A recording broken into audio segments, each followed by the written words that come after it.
الحمد لله نحمده ونستعينه ونستغفره ونؤمن به ونتوكل عليه ونعوذ بالله من شرور أنفسنا ومن سيئات أعمالنا. من يهده الله فلا مضل له ومن يضلل فلا هادي له. ونشهد أن لا إله إلا الله وحده لا شريك له ونشهد أن سيدنا ومولانا محمدا عبده ورسوله. أما بعد فأعوذ بالله من الشيطان الرجيم. بسم الله الرحمن الرحيم. رضي الله عنه ورضوا عنه. وقال النبي صلى الله عليه وسلم: أصحابي كالنجوم فبأيهم اقتديتم اهتديتم، أو كما قال عليه الصلاة والسلام. اللهم صل على محمد وعلى آل محمد كما صليت على إبراهيم وعلى آل إبراهيم إنك حميد مجيد. اللهم بارك على محمد وعلى آل محمد كما باركت على إبراهيم وعلى آل إبراهيم إنك حميد مجيد. عزیز دوستوں اور بزرگوں، نوجوان ساتھیوں، اللہ رب العزت کا بڑا فضل کرم احسان کہ اللہ رب العزت نے مجھے آپ کو اپنی بارگاہ میں قبول فرمایا اور اپنے گھر میں آنے کی توفیق عطا فرمائی۔ سفر کا مہینہ ہے۔ 10 سفر میں جنگ صفین کا واقعہ پیش آیا۔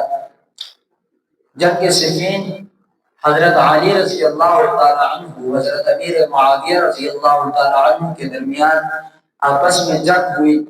سب سے پہلی بات تو یہ سمجھیے کہ قرآن کا فیصلہ کیا ہے۔ صحابہ کرام کے بارے میں قرآن نے یہ فیصلہ کیا ہے کہ رضی اللہ عنہ ورضوا عنہ، اللہ نے فرمایا میں ان سے راضی، یہ مجھ سے راضی ہے۔ میں ان سے کیسے راضی؟ اللہ فرماتے ہیں اولئک الذین امتحنا، ہم نے ان کے دلوں کا امتحان لیا، قلوبہم، ان کے دلوں کا ٹیسٹ لیا، اور پھر اللہ رب العزت نے امتحان لینے کے بعد ان کو پاس کرنے کے بعد پھر مسند صحابہ پر قائم کیا۔ ایسے ہی صحابی رسول کوئی نہیں بنتا۔ صحابی رسول اپنی محنت سے بننا، اگر محنت اعمال سے ہوتا تو آج ہم صحابہ کے درجے میں پہنچتے۔ سب سے پہلے قرآن نے کہا کہ میں ان سے راضی، اللہ نے فرمایا میں ان سے راضی، یہ مجھ سے راضی۔ پھر اللہ نے فرمایا وعد اللہ الحسنی، ہم نے ان کے ساتھ اچھائی کا معاملہ کیا ہوا ہے۔ ان کے ساتھ اچھائی کا معاملہ کیا ہے؟ قرآن نے کہا ہم ان کو جنت میں ڈال دیں گے، ان کے لیے کوئی عذاب نہیں ہوگا۔ اللہ کے محبوب پیغمبر نے فرمایا اصحابک النجوم فبأیہم اقتدیتم اہتدیتم، میرے صحابہ ستاروں کے مانند ہے، تم جس کی بھی پیروی کرو گے سیدھے راستے پر۔ اس کے بعد اللہ کے محبوب پیغمبر نے فرمایا ایک زمانہ ایسا آئے گا، ایک دور ایسا آئے گا کہ میرے صحابہ کو برا بھلا کہنے والے لوگ موجود ہوں گے۔ جب میرے صحابہ کو برا بھلا کہا جائے تو پھر آپ نے ان کے اوپر لعنت بھیجنی ہے۔ کیا کرنی ہے؟ آپ نے ان کے اوپر لعنت بھیجنی ہے۔ اور یہ زمانہ آ چکا ہے، صحابہ کو دین سے ہٹا کر صرف لا کر محمد رسول اللہ تک دین کو قائم کرتے ہیں۔ آپ صلی اللہ علیہ وسلم سے لے کر ہم تک دین پہنچانے والا جو واسطہ ہے وہ صحابہ کرام کا ہے۔ اگر آپ اس واسطے کو کاٹتے ہیں درمیان سے تو پھر دین محفوظ نہیں ہوتا، پھر قرآن محفوظ نہیں رہتا، پھر حدیث محفوظ نہیں رہتی، پھر اذان سلامت نہیں رہے گی، نماز کا ہمیں پتہ نہیں ہوگا، کیونکہ روایت کرنے والے نماز کے صحابہ کرام ہے، اذان کی روایت کرنے والے صحابہ کرام ہے، نبی علیہ السلام کے ہر قول اور فعل کو پہنچانے والے صحابہ کرام ہے۔ آپ صلی اللہ علیہ وسلم نے اپنی نظروں کو لوگوں کے سامنے کیسے رکھا؟ آپ صلی اللہ علیہ وسلم نے لوگوں سے بات کیسے کی؟ آپ صلی اللہ علیہ وسلم مسجد میں کیسے آتے تھے؟ آپ صلی اللہ علیہ وسلم مسجد سے نکلتے کیسے نکلتے؟ حتیٰ کہ آپ صلی اللہ علیہ وسلم جوتا پہنتے پہلے کون سے پاؤں کا پہنتے؟ آپ صلی اللہ علیہ وسلم کا رکوع، نبی علیہ السلام کا سجدہ، آپ صلی اللہ علیہ وسلم کا قیام، آپ کی قرات، آپ کی تلاوت، آپ صلی اللہ علیہ وسلم کے ہر ادا کو محفوظ کر کے پہنچانے والے صحابہ کرام ہیں۔ اس لیے اگر کوئی بندہ صحابہ کو درمیان سے نکالتا ہے تو پھر نہ دین سلامت رہتا ہے، نہ شریعت سلامت رہتی ہے، نہ قرآن محفوظ رہتا ہے، نہ مدارس، نہ مساجد، نہ امام، نہ عالم، نہ کوئی فقیر، کوئی مدبر، نہ کوئی تفسیر والا مفسر سلامت رہتا ہے۔ سب کچھ پہنچانے والے، دین کا سارا نچوڑ بیان کرنے والے کون ہیں؟ صحابہ کرام ہے۔ اس لیے قرآن نے یہ فیصلہ کیا، ہم نے صحابہ کے ساتھ اچھائی کا معاملہ کیا ہے۔ اللہ کے محبوب پیغمبر نے یہ فیصلہ کیا لوگوں میرے صحابہ کے بارے میں اللہ سے ڈرو، لوگوں میرے صحابہ کے بارے میں اللہ سے ڈرو، میرے صحابہ کو برا بلا نہیں کہنا۔ اور ایک زمانہ آئے گا لوگ برا بلا کہیں گے وہ دور آ چکا ہے۔ لوگ صحابہ کو درمیان سے نکال کر کہتے ہیں نہیں بھائی دین تو صرف 3 صحابہ نے پہنچایا تھا، ان میں سے 4 صحابہ کو مانتے ہیں، سب کو انکار کرتے ہیں۔ اگر کوئی ایک صحابی کا انکار کرتا ہے وہ اسلام سے خارج ہو جاتا ہے۔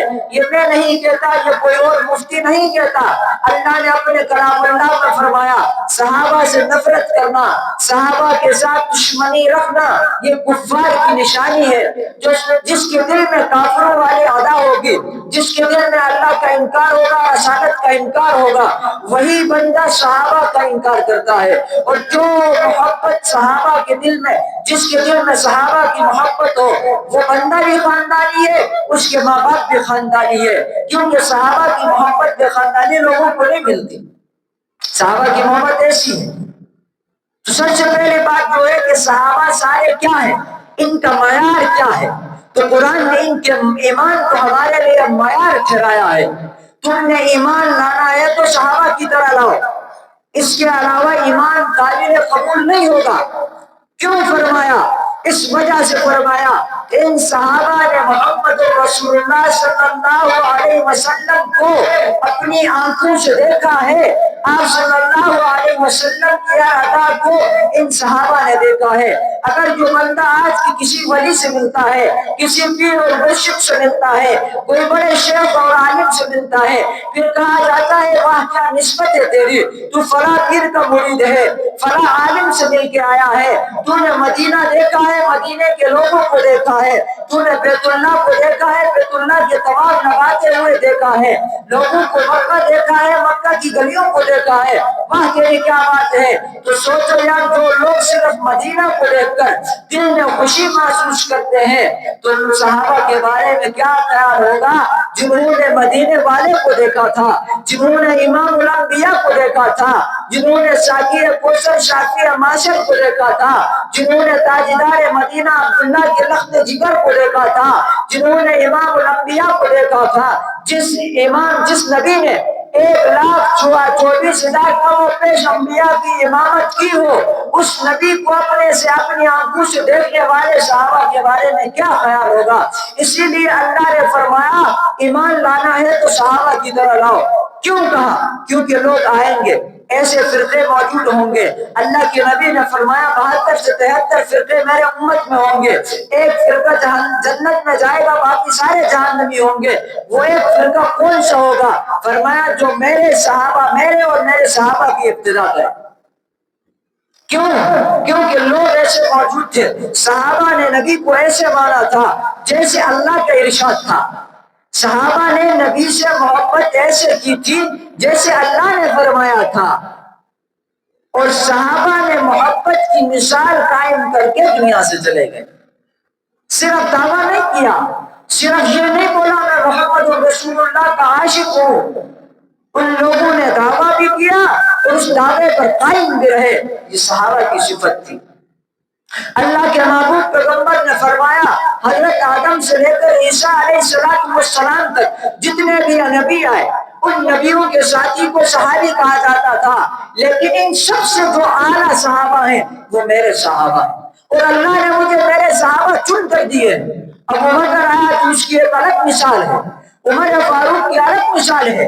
اللہ نے دعاؤں میں مانگا ہے جن لوگوں کو، اللہم اعز یا عمر بن الخطاب، یا اللہ اسلام کو عزت دے دے عمر بن خطاب کے ذریعے سے۔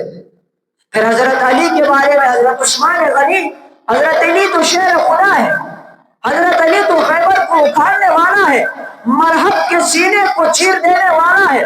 اگر کوئی علی کی شان بیان کرنا چاہے، بیان پوچھنا چاہے تو وہ ہمارے پاس آئے، ہمارے سامنے بیٹھے ہم علی کی شان بتائیں گے۔ کوئی علی عام خاص بندہ نہیں تھا، یہ صحابی رسول بھی تھا، داماد رسول بھی تھا، یہ نبی کا چچا زاد بھائی بھی تھا۔ اور علی کا مرتبہ جاننا ہے تو پھر آپ قرآن و حدیث سے جانیں، تاریخ کی کتابوں سے نہیں۔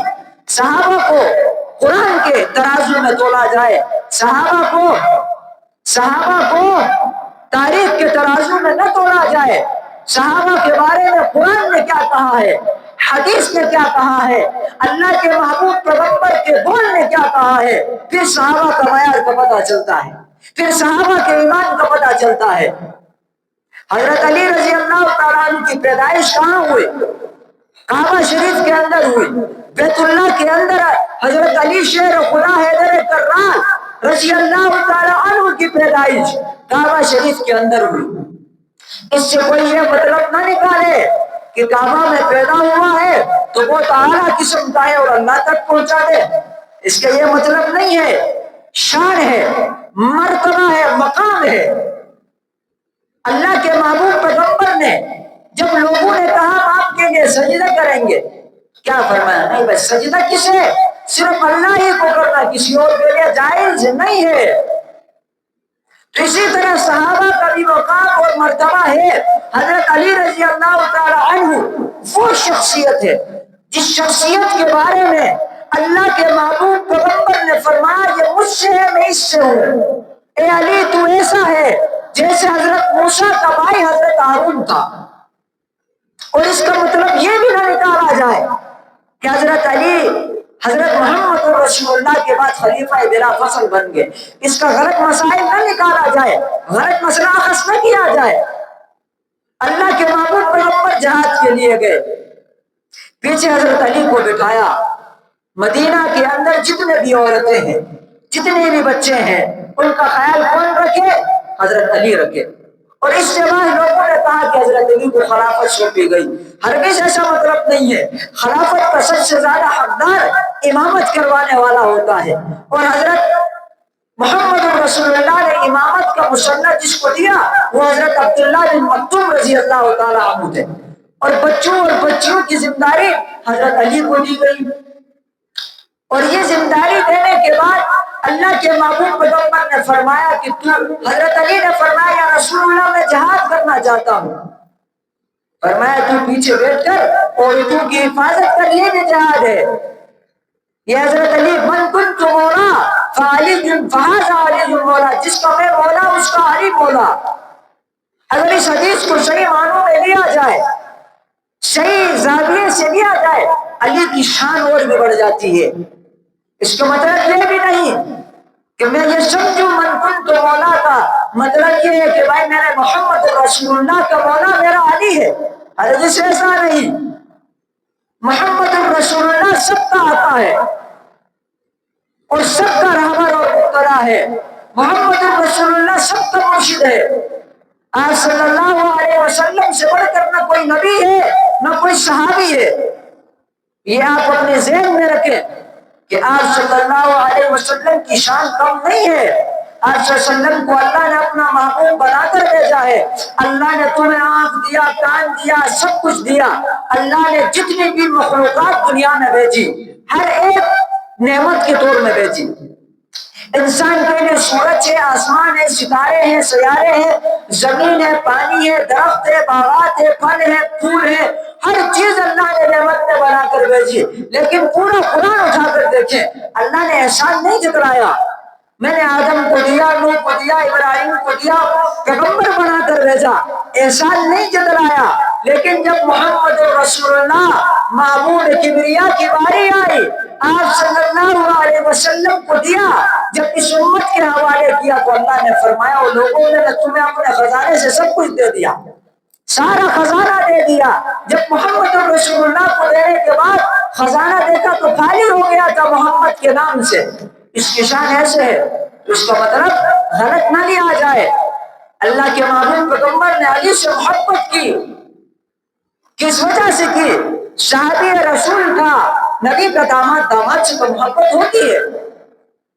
بعض داماد سے بیٹوں سے زیادہ بھی محبت کر دیتے ہیں۔ تو اس کا مطلب یہ نہیں کہ داماد سے محبت اس کو مشکل کشا بنایا جائے، اس کو حاجت روا بنایا جائے، یہ مطلب نہیں ہے۔ اللہ کے محبوب پیغمبر فرماتے ہیں ایک دن میں گیا حضرت فاطمہ رضی اللہ تعالی عنہ کے پاس، میں نے دیکھا علی گھر میں موجود نہیں ہے۔ اللہ کے محبوب پیغمبر نے فرمایا فاطمہ علی کدھر گیا ہے؟ فاطمہ فرماتی ہے کہ میں اور علی کے درمیان تلخ کلامی ہو گئی۔ کچھ بات اونچ نیچ ہو گئی، حضرت علی خفا ہو کر چلے گئے۔ دیکھا مسجد نبوی میں سوئے ہوئے ہیں، لیٹا ہوا ہے، اینٹ کو پتھر تکیہ بنایا ہے اور لیٹا حضرت محبوب پیغمبر نے دیکھا حضرت علی کے جسم میں مٹی لگی ہوئی ہے۔ اللہ کے محبوب پیغمبر نے فرمایا یا ابا تراب، اے مٹی کے باپ، اور اللہ کے محبوب پیغمبر نے اپنے ہاتھوں سے صاف کیا، اپنے ہاتھوں سے صاف کیا۔ یہ علی کا مقام اور مرتبہ ہے۔ جب خیبر کی لڑائی آ گئی، خیبر فتح ہونے والا، مرحب سامنے بیٹھا، حضرت علی کا قد چھوٹا، مرحب کو کوئی نہیں بچھاڑ سکتا۔ جب حضرت علی کو مقابلے کے لیے بھیجا، مرحب نے کہا بھائی یہ تو چھوٹے قد والا کیا کرے گا میرا، کیا بگاڑے گا میرا۔ جب مقابلہ ہوا، چھاتی کے اوپر نکل کر، مرحب کی چھاتی کے اوپر نکل کر نیچے بچھاڑ کر کہنے لگا میں محمد رسول اللہ کا غلام ہوں، میں آپ صلی اللہ علیہ وسلم کا صحابی ہوں۔ یہ حضرت علی کی شان ہے۔ اور حضرت معاویہ رضی اللہ تعالیٰ عنہ یہ بھی صحابی رسول ہیں، اس کی شان کو قرآن نے خود بیان کی۔ اللہ نے فرمایا جن ہاتھوں نے قرآن کو لکھا ہے وہ بڑے معزز ہاتھ ہیں، بڑے مکرم ہاتھ ہیں، عزت والے ہاتھ ہیں۔ اللہ کے محبوب پیغمبر نے فرمایا جب حضرت میمونہ رضی اللہ تعالیٰ عنہ گھر میں بیٹھی ہوئی ہے اور اپنے بھائی کی حضرت امیر معاویہ کے سر میں بے خصوص جب یہ کرے اللہ کے محبوب پیغمبر آئے فرمایا اے زوجہ محترمہ آپ امیر معاویہ سے محبت کرتی ہیں؟ فرمایا بھائی سے تو محبت ہر بہن کرتی ہے۔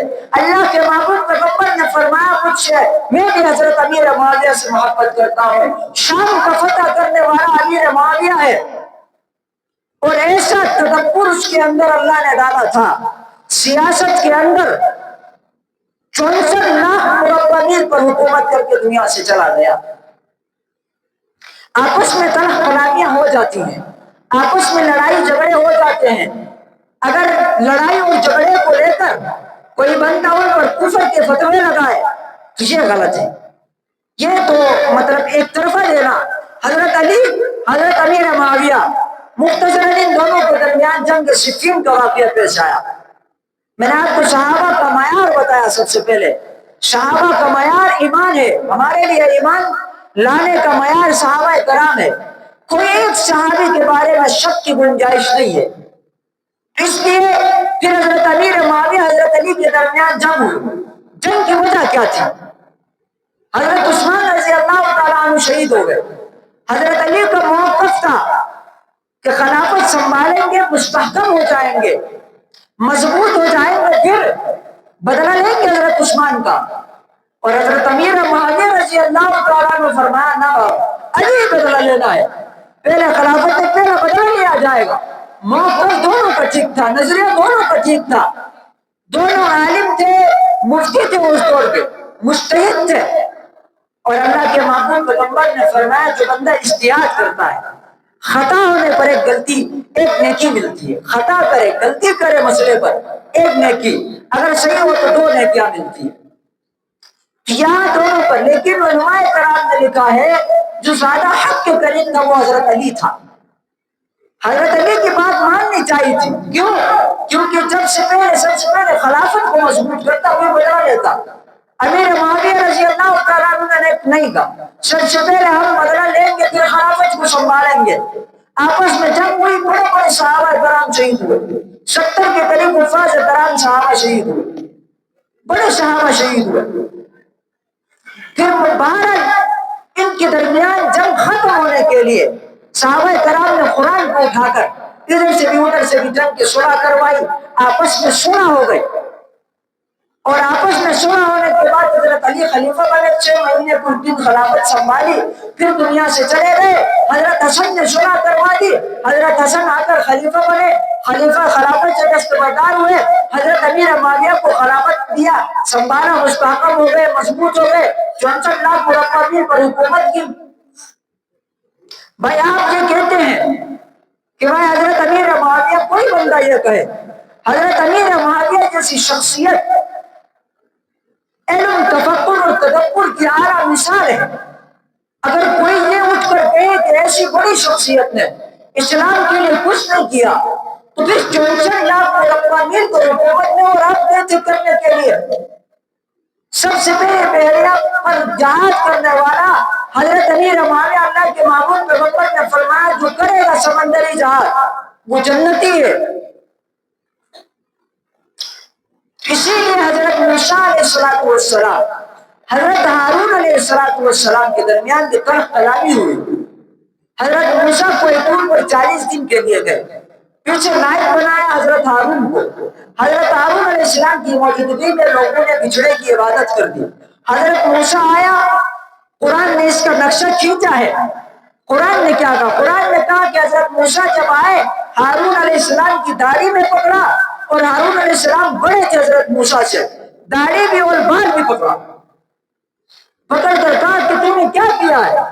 حضرت موسیٰ جلالی پیغمبر تھے, جمالی پیغمبر تھے, جلال تھا, کلام کرتے تھے اللہ سے. کلیم اللہ جو تھے, اللہ سے بات کرنا ہم کلام اللہ آسان کام ہے.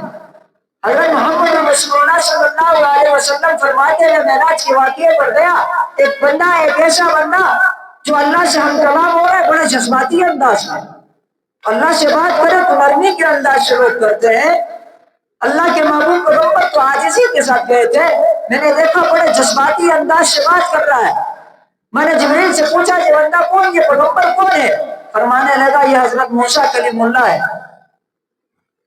کتنی شان تھی اس بندے کی, پیغمبر کی. آئے اور پیغمبر نے حضرت ہارون کی داڑھی میں پکڑا اور بال میں پکڑ کر جھڑکنے لگے, یہ تو نے کیا کیا؟ تیری موجودگی میں لوگ شروع کر گئے تھے. پھر کوئی بندہ اٹھ کر آ کر کہے یا حضرت موسیٰ غلط تھے, کسی کے مجال کہے پیغمبر کی داڑھی میں پکڑا. حضرت ہارون بھی پیغمبر تھے, پیغمبر کی داڑھی میں پکڑ کر جھڑکا ہے. اور یہ کوئی مجھے آ کر بھائی ان دونوں کے درمیان لڑائی ہوئی تھی تو لہٰذا حضرت موسیٰ ٹھیک تھے, حضرت ہارون غلط تھے, کوئی اٹھ کر کہے گا؟ ان کو کوئی گالی نہیں دیتا. حضرت ہارون ٹھیک تھے, حضرت موسیٰ غلط تھے. کیوں؟ حضرت ہارون کی کوئی غلطی تھی؟ بھائی ایک بندہ شرک کرتا ہے, بدعات کی سماعت کرتا ہے, میری کیا غلطی؟ اس کو سب کچھ سمجھ میں آتا ہے. ایک پتھر کی عبادت کرنا یہ کس چیز سے, آپ اس کی عبادت کی سمجھ میں آتی ہے بات؟ اگر آپ کر رہے تو آپ پاگل ہیں, میں تو نہیں ہوں. اگر کوئی اٹھ کر کے حضرت ہارون بھی غلط, حضرت موسیٰ ٹھیک, حضرت موسیٰ ٹھیک, حضرت ہارون غلط تھے, کوئی ان کے گستاخی شان نہ کرے کوئی. پھر یہاں آ کر حضرت علی معاویہ حضرت علی رضی اللہ تعالیٰ عنہ کے درمیان جنگ کو دشمنی بنا کر مخالفت کر کے حضرت امیر معاویہ کو گالی دی جاتی ہے. علماء کا یہ زاویہ قول ہے. علماء نے فرمایا صحابہ کلهم عدول, کسی نے یہ نہیں کہا ایک صحابی عادل ہے, تمام صحابہ عادل ہیں. تو پھر اگر کوئی اٹھ کر حضرت علی کے سائڈ نہ ہو کر حضرت امیر معاویہ کو گالی دے, یہ تو ناجائز بات ہے یار. پھر لوگ کہتے ہیں تم تفرقہ بازی کرتے ہو, پھر قواعد پڑھاتے ہو. ہم نے تو دونوں سے محبت کا درس کیا ہے. ہم تو کہتے ہیں حضرت علی سے بھی محبت کرو, حضرت علی کے کردار کو اپنا کردار بناؤ. محبت صرف یہ نہیں ہے کہ بھائی صرف حضرت علی کے نعرے لگاتے چلو, حضرت محمد رسول اللہ صلی اللہ علیہ وسلم کے محبت کے دعویدار بنو, جو صحابہ کے محبت کے دعویدار. محبت یہ نہیں ہے, محبت حضرت علی سے کرو لیکن اس کے کردار کو اپنا کردار بناؤ. حضرت امیر معاویہ سے بھی محبت کرو, وہ بھی آپ صلی اللہ علیہ وسلم کے سالے ہیں. ہم نے تو سب سے محبت کرنی, ہم محبت کا درس دینے والے ہیں, ہم نے نفرتیں نہیں پھیلائی. حضرت ابوبکر صدیق سے لے کر آخری صحابی رسول تک ہمارے لیے معتبر ہے. تمام صحابہ کا ایمان ہمارے لیے معیار ہے. اور کوئی صحابہ کے بارے میں برا کہے تو پھر اللہ کے محبوب پیغمبر نے فرمایا ایک زمانہ آئے گا, ایک دور آئے گا, میرے صحابہ کو پورا بڑا کہا جائے گا. اور پھر جب صحابہ کو پورا بڑا کہا جائے تو آپ کا عمل کیا ہوگا, وہ بھی اللہ کے محبوب پیغمبر نے. مجھے بتانے کی ضرورت نہیں ہے, کسی مفتی کو فتویٰ نہیں ہے کہ میں اٹھ کر کہوں کسی مفتی نے کہا, کسی عالم نے کہا, کسی شیخ الحدیث نے کہا, کوئی شیخ التفسیر, کسی کو بھی فتویٰ نہیں. یہ محمد رسول اللہ کا فتویٰ ہے. اگر تمہارے صحابہ کو کوئی برا بلا کہتا ہے تو پھر اللہ کی بھی لعنت, اس کو فرشتوں کی بھی لعنت اور لوگوں کی بھی لعنت ہے. کافر کو کافر کہنا اللہ کی سنت ہے. قرآن میں کبھی اٹھا کر دیکھو نا، اللہ سے بڑا رحم دل، اللہ سے بڑا سخی، اللہ سے بڑا مضبوط طاقتور، اللہ سے زیادہ انسان سے محبت کرنے والا کوئی ہے؟ کوئی بھی نہیں ہے۔ لیکن اللہ نے کافر کو کافر کہہ کر مخاطب کیا ہے۔ آج صلی اللہ علیہ وسلم نے کسی کافر کو کافر کہہ کر یہ نہیں کہا کہ کافر مسلمان ہے۔ اس لیے یہ دور یہ زمانہ ایسا ہے، اگر تم صحابہ کا دفاع نہیں کرتے تو آپ کے ایمان میں شک شبہات ہو سکتے ہیں۔ کیوں ہو سکتے ہیں؟ صحابہ ہمارے لیے معیار ہے ایمان کا، سارا سب کچھ پہنچانے والے صحابہ کرام ہے، کوئی عام شخصیات نہیں ہے۔ اللہ کی قسم، صحابہ سے اگر محبت ہے تو اپنی خوش نصیبی سمجھو۔ اگر صحابہ کے لیے تمہارا ایک روپیہ لگا ہے، آپ کی بڑی سعادت ہے۔ یہاں اس مسجد میں بیٹھے ہوئے ہیں، یہاں پر امام نماز پڑھاتا ہے میں اور آپ نماز پڑھتے ہیں، یہاں جمعہ ہوتا ہے، اذان ہوتی ہے، خطبہ ہوتا ہے، یہ سارا صحابہ کی بدولت ہے۔ اگر صحابہ نہ ہوتے، صحابہ ایمان سے چلے جاتے تو پھر ہمارے لیے کچھ بھی نہ بچتا۔ اس لیے صحابہ کی محبت کو اپنا معیار بناؤ، اپنا آئیڈیل بناؤ۔ آج ہمارا بچہ، ہمارا نوجوان ایک ہیرو کو، ایک کرکٹ والے کو، ایک فٹ بال والے کو اپنا آئیڈیل بنایا ہوا پھرتا ہے۔ کسی سے پوچھو کوئی نہیں کہتا میرا آئیڈیل محمد رسول اللہ صلی اللہ علیہ وسلم ہے۔ میری بچی نہیں کہتی میرا آئیڈیل محمد رسول اللہ کی سیرت ہے۔ میرے لیے میرا جو زندگی کا رویہ سنوارنے کا طریقہ وہ آپ صلی اللہ علیہ وسلم کی بیٹی حضرت فاطمہ کی سیرت ہے، آپ صلی اللہ علیہ وسلم کی بیوی حضرت عائشہ کی سیرت ہے۔ کوئی یہ نہیں کہتا۔ کیوں؟ ہمارا معاشرہ بگڑ چکا ہے، ہمارے نوجوان بگڑ رہے ہیں۔ اپنے لیے صحابہ کی محبت دل میں بٹھاؤ۔ اللہ کی قسم، لا الہ الا اللہ ایسا عمل کوئی بھی نہیں جو اللہ کو دکھا سکے۔ ہماری نمازیں بھی ایسی نہیں، سنت کے مطابق نماز نہیں پڑھتے، کوئی نہ سیکھتا ہے نہ پڑھتے ہیں۔ نمازوں کو روایتی نماز بنایا ہے، باپ نے پڑھا بیٹا بھی پڑھ رہا ہے، بیٹے نے پڑھا اس کا بیٹا بھی پڑھ رہا ہے۔ اللہ اکبر، اٹھنا بیٹھنا پورا مکمل چلے گئے۔ کبھی سوچا ہے 5 منٹ بیٹھ کر کہ میری نماز، میں اپنی نماز کا محاسبہ کروں؟ کسی نے یہ پوچھا ہے کسی سے؟ بتانا لازمی تو نہیں ہے ہر بات کہ مولوی صاحب نبی کی سنت کیا ہے نماز میں؟ بس اپنی مرضی سے آئے، بس تو باہر دروازے سے نیت کر کے آتے اللہ اکبر آنے کیا تھا ماشاءاللہ، ادھر سے آتا اللہ اکبر، بس 1 منٹ میں 4 پڑھتے ہیں ماشاءاللہ۔ یہ ہمارے ایسے اعمال نہیں جو ہمارا سے اللہ کو دکھائے، بس یہی ایک عمل ہے۔ اللہ کو یہ بتا سکتے ہیں کہ اللہ تیرے پیارے نبی کے صحابہ کو برا بھلا کہا جا رہا تھا، میں نے دفاع کیا، آپ نے دفاع کیا، شاید اس عمل کی وجہ سے اللہ ہمیں بخش دے۔